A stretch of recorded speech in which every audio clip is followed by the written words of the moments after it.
Muy bien. Ahí ya todos. Sí.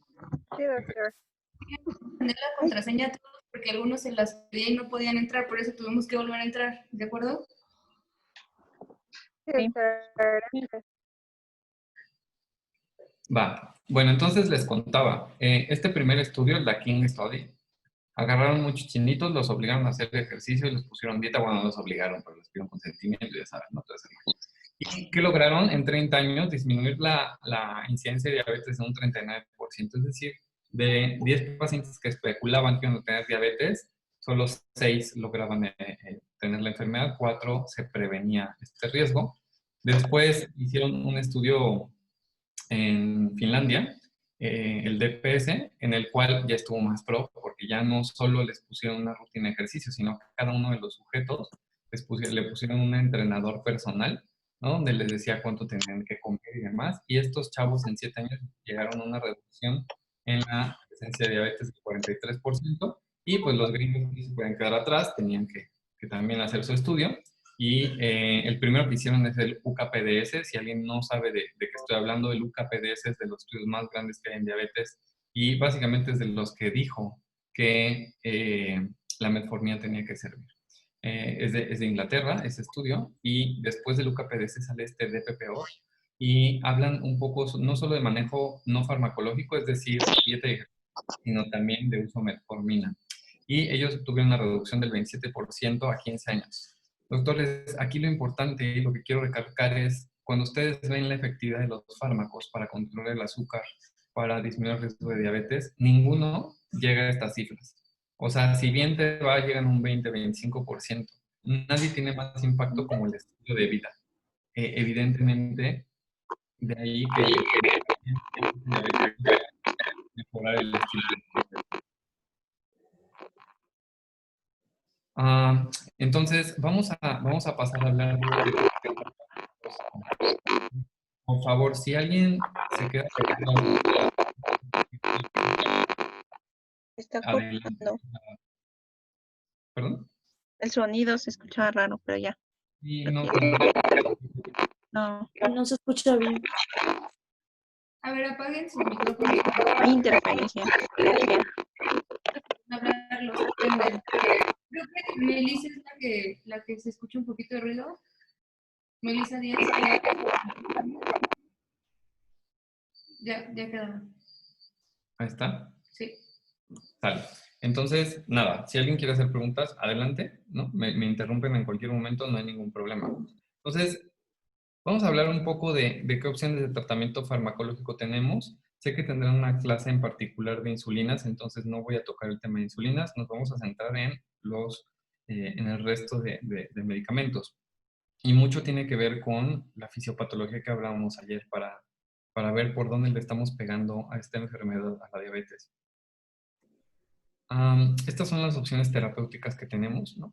Al menos 6 grupos de fármacos distintos. Probablemente, si alguno anda muy atento, se dará cuenta que faltan algunos otros, por ejemplo, no metida la carbosa, ¿no? Estos que inhiben desde el intestino la absorción de azúcar, porque ni siquiera se consideran en las guías.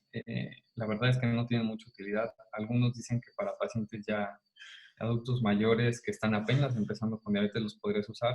Tienen muchos efectos adversos intestinales, entonces por lo general ya no los utilizamos y más bien nos centramos en estos 6 grupos farmacológicos.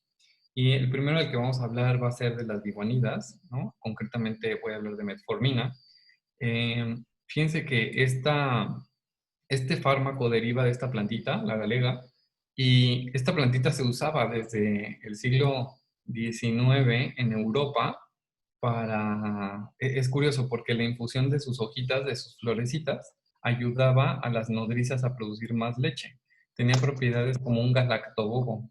De hecho, el nombre de galega hace alusión un poco a la producción de galactosa, la producción de leche. Sin embargo, se dieron cuenta que algunas personas que tenían como sintomatología mucha sed y mucha orina, cuando les daban test con galega, disminuían la sed y la uresis, ¿no? Entonces, lo que inferimos es que eran pacientes diabéticos que estaban con hiperglucemia, tenían polidipsia, poliuria, Con esto le controlaban un poco la glucemia y entonces disminuía la sintomatología. De ahí que desde los años 20 le atribuyeron un efecto hipoglucemiante a estos derivados de la galega. Sin embargo, cayeron en desuso porque empezaron a sintetizarse las insulinas y entonces se le empezó a dar mucho peso al estudio de la insulina humana o de derivados porcinos y su aplicación. Y se relegó un poco lo que estábamos viendo sobre la metformina. Ya en los 40 infirieron que podía tener algunas propiedades contra infecciones como la malaria o la influenza. Y es muy curioso porque en los reportes dicen, pues bueno, la verdad es que no les fue mejor a los de malaria con tratamiento con metformina o con fenformina, pero curiosamente tuvieron mejores cifras de azúcar, ¿no? Bajaron, algunos hicieron hipoglucemias así. Entonces, como que ahí otra vez dijeron, no, pues parece que esta cosa sirve para la diabetes, pero no le hicieron caso sino hasta los años 60. Y en los 60 vuelven a pujar por la metformina. El problema es que en ese entonces no teníamos solo metformina, sino había estos otros dos derivados, fenformina y buformina. Y a diferencia de la metformina, estos otros dos producen, tienen como efecto adverso la producción de ácido láctico. Entonces, producían unas acidosis lácticas bárbaras, que la metformina también puede hacerlas, pero no en la misma intensidad, al grado de que ya nadie quería usar derivados de bivanidas. Y valieron gorro, salieron del mercado y fue hasta los años, ya hasta, vean, 1998, este UKPDF, donde dijeron, oigan, pues la metformina sí sirve. O sea, la metformina puede ser el pilar de tratamiento de los pacientes con diabetes. Aparte de que es un fármaco bueno, bonito y muy accesible, ¿no? Es muy barata la metformina, entonces, pues de ahí que desde entonces las guías de diabetes incluyen a la metformina como parte del tratamiento. Cuando hablamos del mecanismo de acción de metformina, pues cada vez se le atribuyen más y más mecanismos de acción o más funciones a este medicamento. La vía clásica, lo que les preguntan a ustedes en los exámenes casi siempre es sobre la disminución en la producción hepática de glucosa. Y esto tiene que ver con cómo interfiere la metformina con el metabolismo mitocondrial. Y tiene como consecuencia que el hígado produzca una menor cantidad de glucosa. Si se acuerdan, cuando hablábamos ayer de fisiopatología, las gráficas les mostraba cómo el diabético produce una gran cantidad de glucosa a su hígado, ¿no? Aunque tú tengas en ayuno, él va a estar en hiperglucemia porque su hígado está con todo, con la gluconeogénesis. Entonces, rompe un poco ese problema. Y a nivel periférico, eso es lo que pasa en el hepatocito, pero a nivel periférico en músculo, también sabemos que mejora la sensibilidad a la insulina y esto la hace un fármaco sumamente atractivo. Tiene algunas otras funciones, como que en los enterocitos disminuye la absorción intestinal de glucosa, e incluso gracias a que metformina se vincula con una vía de señalización llamada mTOR, que es esta de acá, este mTOR se ha vinculado a procesos proliferativos, concretamente a neoplasias. De modo que algunos autores le confieren incluso efectos antineoplásicos. Hay algunos protocolos de estudio, si tienen por ahí curiosidad, usa metformina en cáncer de tiroides, por ejemplo, dado que el cáncer de tiroides es una neoplasia muy amigable en el sentido de que la mayoría de personas sobreviven a 10 años, más del 95%, es un tumor bastante benigno, pues da pie a que podamos hacer estudios con algunos fármacos para ver si podemos no quitarles la tiroides. Pues algunos les han apostado, los resultados, algunos dicen que sí, otros dicen que no, ¿no? Pero lo que sí sabemos es que regula vías como mTOR, entonces puede o tiene sentido que tenga algunos que veres con el crecimiento y la proliferación celular, ¿no? La regulación de estas vías. Y bueno, aquí se enlistan muchos de los efectos que logra metformina, al final todos vinculados a una mayor sensibilidad de insulina, por ende una mejor utilización de carbohidratos. De ahí que sea uno de los fármacos de primera línea.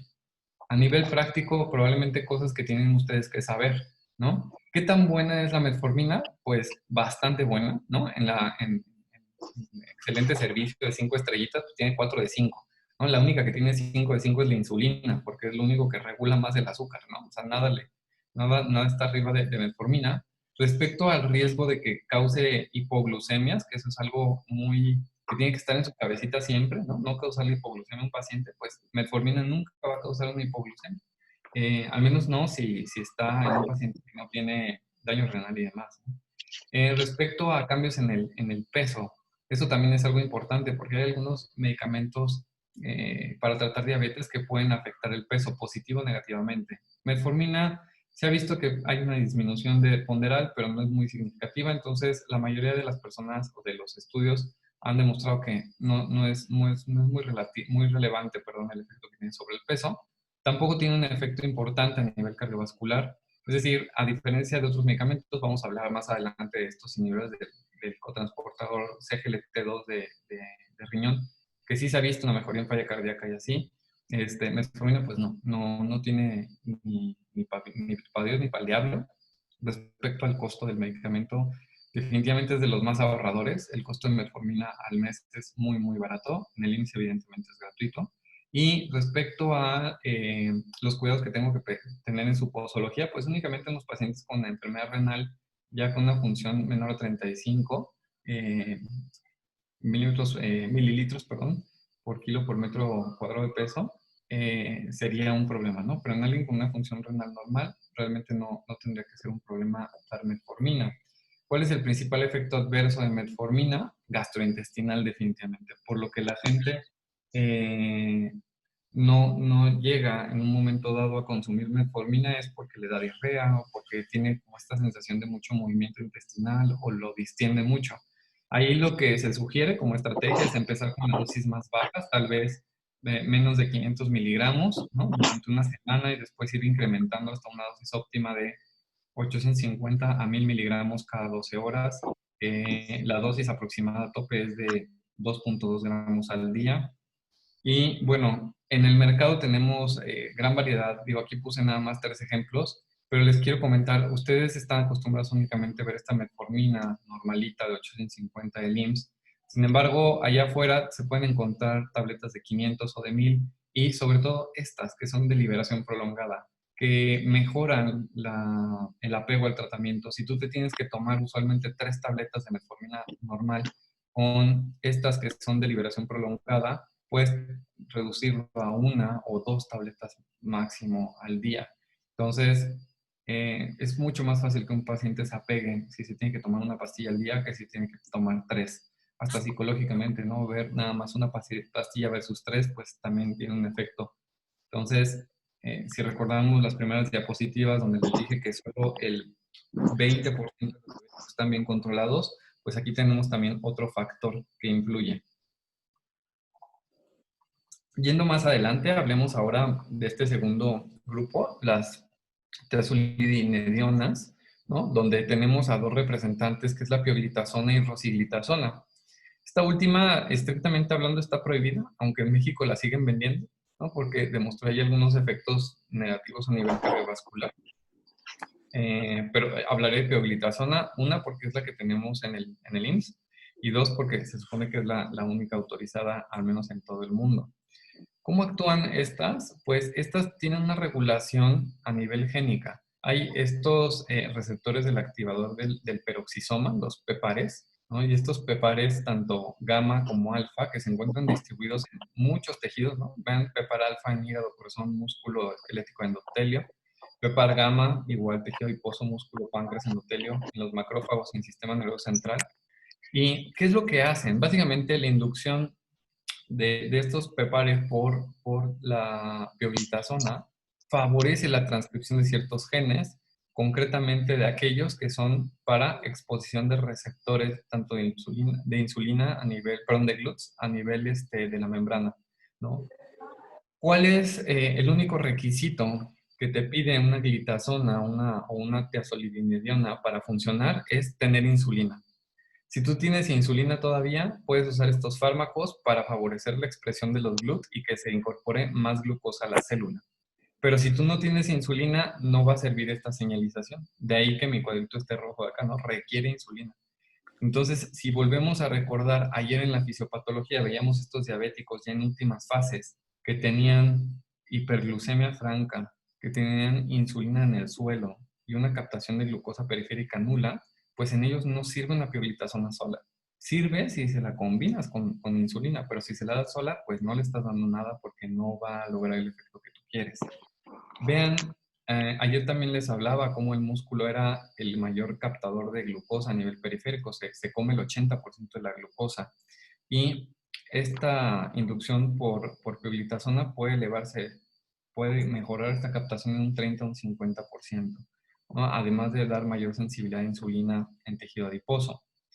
Algo que debo de decir, a diferencia de rosiglitazona, pioglitazona tiene un efecto leve, pero tiene un efecto a nivel de PPAR alfa, de ahí que también tenga algunos beneficios en el perfil lipídico, ¿no? Estos pacientes diabéticos con hipertrigliceridemia, pues se benefician de tener pioglitazona, o que tienen dislipidemia a expensas de un HDL muy bajo, se benefician de tener pioglitazona. Entonces, también tomar en consideración que a veces el tratamiento de las dislipidemias no solo son estatinas y fibratos, ¿no? O ácido nicotínico, también sirven las glitazonas en este sentido.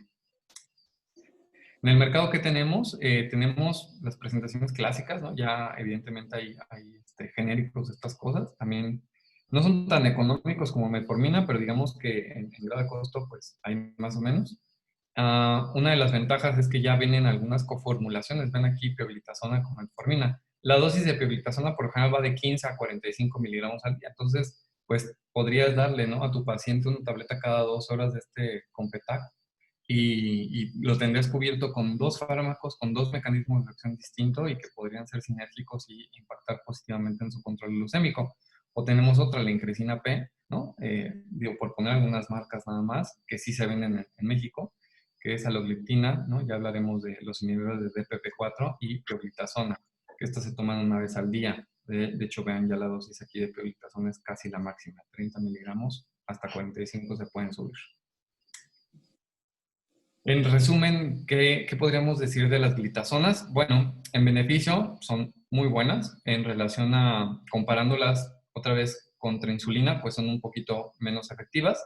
Contra metformina, pues son igual de efectivas, de ahí que también son una buena opción de monoterapia al inicio del tratamiento si el paciente no tolera metformina. Respecto a riesgo de hipoglucemia, pues no existe, porque no inducen una mayor expresión de insulina. De hecho, lo que hacen es ahorrar insulina. Aunque algo que sí les tengo que decir es, si el paciente ya estaba con insulina y tú le agregas una glitazona, tienes que disminuir la dosis de insulina que le estabas dando. Se recomienda al menos un 20% de reducción, porque sabes que vas a ser más sensible al cuerpo de ese sujeto a la acción de la insulina. Si le dejas la misma dosis, corres el riesgo de llevarlo a hipoglucemia, pero porque te pasaste dosis de insulina, no porque la glitazona haya inducido la hipoglucemia directamente. Efecto negativo, aumento de peso, ¿no? Entonces, pacientes muy gorditos, pues también darles pioglitazona, o sea, sí les vas a mejorar la glucosa, pero puedes aumentar el tema del peso y eso puede impactar negativamente.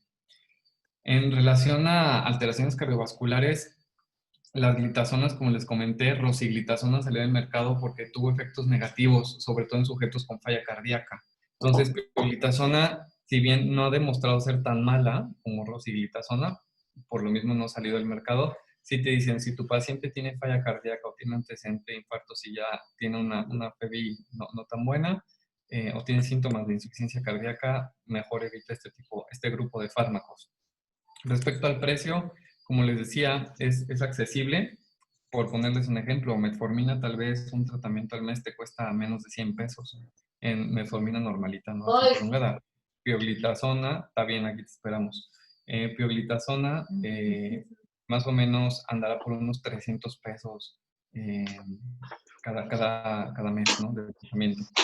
Y respecto a una de las grandes bondades de las glitazonas es que no se ajustan a función renal.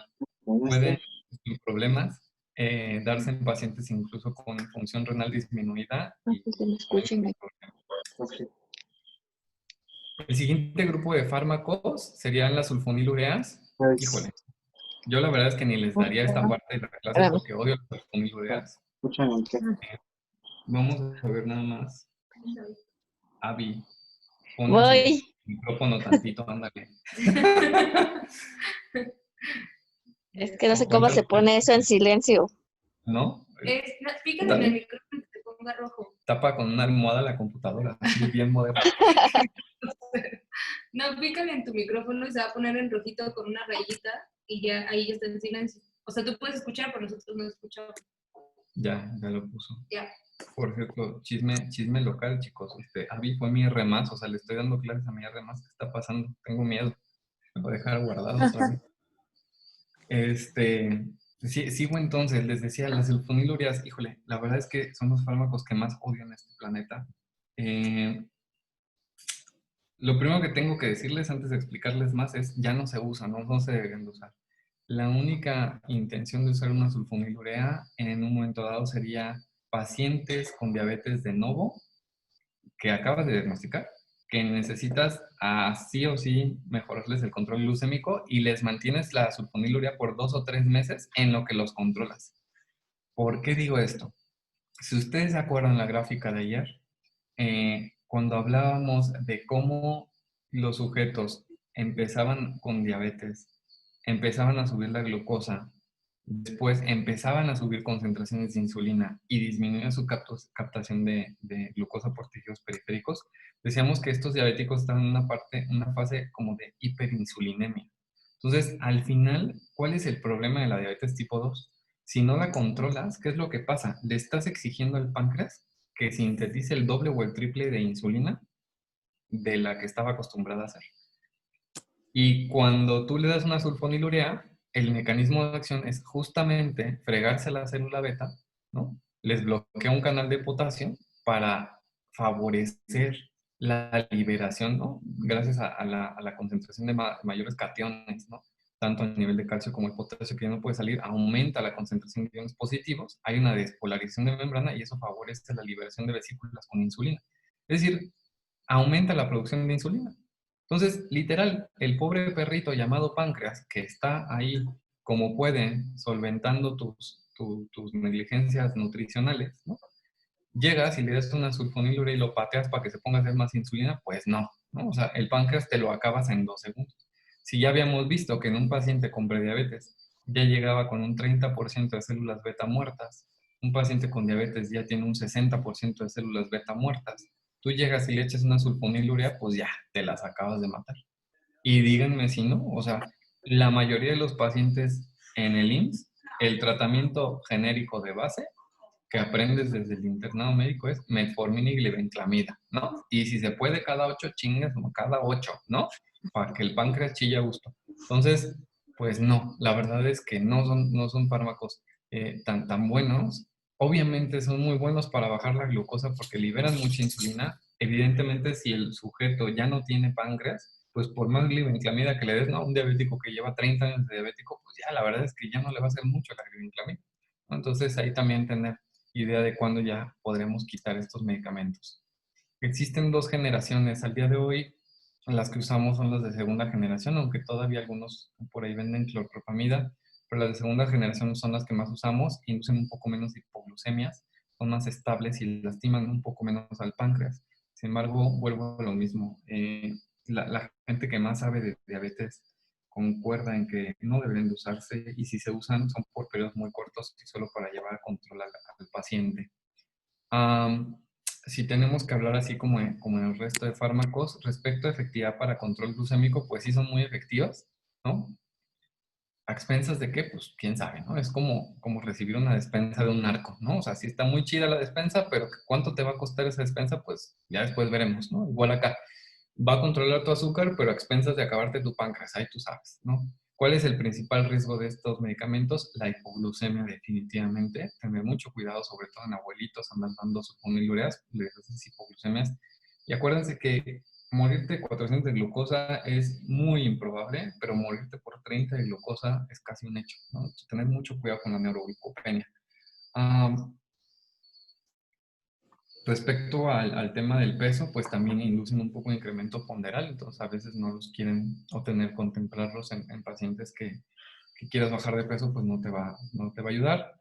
No modifican prácticamente el riesgo cardiovascular del sujeto, son muy baratas, ¿no? Por desgracia, ojalá fueran más caras para que nadie las compre. Y respecto a la función renal, sí se tienen que ajustar, ¿no? Tienes que estar vigilando la función renal para ajustar la dosis y demás. No se la puedes dar a pacientes con tasas de filtrado abajo de 30. En el mercado existen de todas, doctor. Glibenclamida, ¿no? La clásica de IMSS. Pero también existen combinaciones con metformina, ¿no? Combinaciones de metformina con glimepirida, con gliclazida, con glipizida, con clorpropamida, ¿no? Entonces todavía tenemos de todas estas. Estaría hasta muy interesante que por puro morbo o por ganas de molestar a la gente de los laboratorios, ahora que vayan a, si es que algún día COVID nos permite volver a los cursos o cosas así y nos encontramos con los representantes médicos, que nos cuenten un poquito de sus chochos, a ver qué opinan de qué le hacen al páncreas y a ver qué saben al respecto. Porque hay buen de marcas y como son bien baratas se compran mucho, porque obviamente pues, si tienen 3 pesos y dices, ching, pues el paciente con metformina no jala y no tiene para comprar otra cosa, ¿no? Porque la priorización es un poco más cara, pues les dan estos tratamientos que pues te salvan en el servicio social, ¿no? Porque ya lo controla hasta el paciente, pero va a llegar un punto en el que pues ya el páncreas del paciente dio y ya no van a funcionar. Siguiendo con estos grupos de fármacos, ahora vamos a hablar de los inhibidores de DPP4. Recordando un poco la clase de ayer, les comentaba del efecto incretina, ¿no? Como cuando nos comemos algo o entra por vía enteral, algunas células del sistema enteroendocrino, las células C le empiezan a liberar neuropéptidos, concretamente 2, que es el GLP-1 y HIP. Y estos tienen acciones directas sobre célula beta pancreática, ¿no? Favorecen la liberación de insulina, pero también sobre células alfa disminuyen la secreción de glucagón. Y recordemos que los dos efectos están presentes en los pacientes con diabetes, es decir, empieza a decaer su función de células beta y empieza también a alterarse la función de células alfa, donde secretan más glucagón estos pacientes. Pero además, este GLP-1 y este HIP a nivel periférico, de hecho, sistema nervioso y demás, tienen funciones y favorecen la sensibilidad a la insulina. ¿Cuál es el problema? Que estas hormonas o estos neuropéptidos son degradados por la enzima de PP4 a nivel de tejidos periféricos. De hecho, por lo general está en membranas celulares de PP4 y se friega las incretinas, entonces su vida disminuye. ¿Qué pasa si nosotros inhibimos a la DPP4, ¿no? Metemos un inhibidor de DPP4, pues perpetuamos el efecto de GLP-1 y HIP y mantenemos una mejor regulación a nivel de carbohidratos. Existen muchos de estos inhibidores de DPP4. Aquí les pongo cómo se fueron desarrollando, ¿no? Nacen en 1998, fíjense, esta fecha, ¿no? Cuando nace el UCA-PDS con metformina, aquí empiezan los estudios con DPP4, ¿no? En 2007 tenemos el primer aprobado, sitagliptina, y de ahí nos vamos como de corridito, ¿no? Sitagliptina, vildagliptina, saxagliptina, linagliptina y alogliptina. Este es el más nuevo, en 2013, no estaba en esta grafiquita, lo anexé. Todos los tenemos actualmente. Algunos los han querido sacar del mercado como la saxagliptina, pero en México, pues, aquí todo se puede, chavos, no se preocupen. Cuando los que comparamos entre sí, esto que están viendo aquí es una comparación de todos los que había en ese momento. El único que no sale es aquí la alogliptina, pero lo que compararon es cuánto mejoraban la hemoglobina glucosilada los fármacos y se dieron cuenta que que todos son igual de efectivos aparentemente, ninguno es mucho mejor que otro.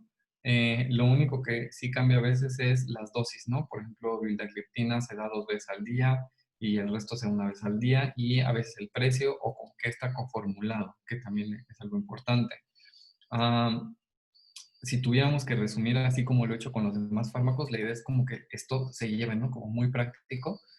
Si la comparamos con insulina, pues está aquí en azul y medias noches, ¿no? A la mitad de efectividad, un poco menos efectivos que metformina, que sulfonilureas o que las glitazonas, pero igual, ¿no? Se pueden combinar, de hecho la idea es que se combinen. No producen hipoglucemia, que es algo bueno, no afectan el peso del paciente, no afectan el riesgo cardiovascular del paciente, son un poquito más costosos. Ya estamos hablando que un tratamiento mensual con un inhibidor de DPP4 anda por ahí de los 800 pesos, entonces pues ya se pone un poco más difícil la cosa, porque no es lo único que vas a comprar, ¿no? A lo mejor también tienes hipertensión, dislipidemia y usas 3 chochos, pues nada. Tienes que también estar checando la función renal, se ajustan la función renal los medicamentos. Dentro de las coformulaciones que tenemos actualmente en México está el Januvia, que es sitagliptina, pero también está su par, que es Janumet, ¿no? Que es sitagliptina con metformina. Galbus, ¿no? Que es vildagliptina, que también es Galbus-Met, ¿no? Con metformina. Incresina Duo, que veíamos que la incresina P era alogliptina con pioglitazona y la Duo es alogliptina metformina. Trayenta y Trayenta Duo, que es linagliptina con metformina. Y el Onglisa, ¿no? Que es saxagliptina, no existe coformulado. Entonces, Todas las tenemos en México disponibles, ¿no? Ahí los precios son bastante parecidos unos con otros. Y un poco lo que cambia, insisto, es cada cuánto se toman a veces los comprimidos y más nada. El siguiente grupo de fármacos que vamos a ver es estos inhibidores de CGLT2. Perdón, algo que se me olvidó decirles de estos previos. Dentro de los efectos adversos probablemente no son muy comunes, pero uno de los que se llegó a reportar es pancreatitis aguda. En algunos sujetos se reportó pancreatitis aguda, entonces pues nada más tenerlo en consideración.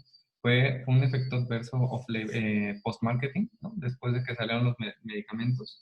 No parece ser muy frecuente, pero pues sí tenerlo en consideración. Sobre todo si alguien ya tuvo pancreatitis, pues a lo mejor no darle uno de estos es una buena opción, porque le aumentaría el riesgo teóricamente. Ahora sí, respecto a estos SGLT2, también hablábamos ayer del riñón y cómo este túbulo contornado proximal tiene estos SGLT2, que es un cotransportador de glucosa, y que si está apagado permite la natriuresis y la glucosuria, ¿no? Y si está prendido favorece la recaptura de sodio y glucosa. Entonces aquí lo que queremos es precisamente bloquear a este canal para que no recapture nada, ¿no? Para que literal orines todo el sodio y glucosa que se pueda. Y esto, pues, estuvo muy bien porque lo primero que pasó es, dijeron, oigan, pues qué padre, estos pacientes efectivamente disminuyen su glucosa cañón porque están todo el tiempo tirando azúcar por la orina. También se dieron cuenta que disminuye un poco la presión arterial gracias al efecto de la natriuresis que induce, pero evidentemente hay que tener cuidado en este sentido, ¿no? Si tu paciente ya tiene una TA ahí en la raya, o si es hipertenso y lo tienes con antihipertensivos y a lo mejor son diuréticos o así, pues tener cuidado porque estás agregando una especie de diurético a su tratamiento, entonces probablemente tengas que considerar ajustar el tratamiento para la hipertensión también. Otro de los problemas es si tu diabético está súper descontrolado y le das una de estas cositas, va a tirar tanta glucosa a través de la orina que vas a lograr dos efectos. Una, que se va a deshidratar, ¿no? Entonces tener un poco de precauciones en ese sentido. Y dos, que le vas a regalar a su orina una buena dosis de glucosa, ¿no? Entonces van a estar un bonito caldo de cultivo en la vejiga. Se ha reportado un aumento en el riesgo de infecciones urinarias, sobre todo micóticas. Entonces, tener cuidado con esto, ¿no? Alertar a los pacientes si hay síntomas de infección de vías urinarias o datos de cambio o así, pues darles tratamiento y considerar si vale la pena seguir el tratamiento o se suspende o qué se hace. Respecto a la efectividad, son teóricamente equivalentes en efectividad respecto a los inhibidores de DPP4. Tampoco inducen hipoglucemia, esto es algo fenomenal, ¿no? Porque solo tiran como lo que sobra de pipí, ¿no? Lo que el riñón está dispuesto a sacar. Bajan de peso al paciente, que esto es importante cuando estamos viendo estos pacientes con obesidad y también al final el paciente diabético, si ya está gordito y lo ayudas a bajar de peso, se va a pegar más al tratamiento. No porque le mejores la glucosa, porque eso no lo siente y no le importa. Él no entiende que le estás cuidando el infarto dentro de 5 años. Por el hecho de ver que baja de peso, lo va a hacer sentir mejor. Curiosamente, estos fármacos son absurdamente buenos para los pacientes en falla cardíaca con antecedentes de cardiopatía. Yo estoy seguro que próximamente en las guías de cardiólogos van a empezar a aparecer estas cositas, si es que no aparecen ya. Desgraciadamente todavía son algo costosos. Un tratamiento al mes con Invokana, por ejemplo, anda por ahí de los 1,300, 1,400 pesos, pero valen totalmente la pena. También hay que estar buscando vigilar la función renal del paciente para ajustarlos, porque están contraindicados en tasas de filtrado menores a 30. Los tres que tenemos que existen de este tipo de fármacos es la dapaglifosina, ¿no? Que su nombre comercial es el Floxiga, de estos no existen genéricos. Canaglifosina, que es el Invokana y que también viene coformulado con metformina. Jardiance, que también es la empaglifosina, que también viene coformulada con metformina. Vienen solos o juntillos, ¿no? Y como uno los quiera. El precio es prácticamente el mismo, si vienen solos o separados. Pero otra vez, es una buena opción, ¿no? O sea, si tu tratamiento pilar va a ser metformina, le puedes agregar uno de estos chochos y con que se tome una tableta cada 12 horas, ¿no? En el caso de Invokana Duo, una tableta al día. En el caso de Jardiance, podrías podrías ajustar mantener a raya este paciente en el control glucémico y reduces el número de pastillas que contiene, siempre teniendo en cuenta el tema de las infecciones micóticas.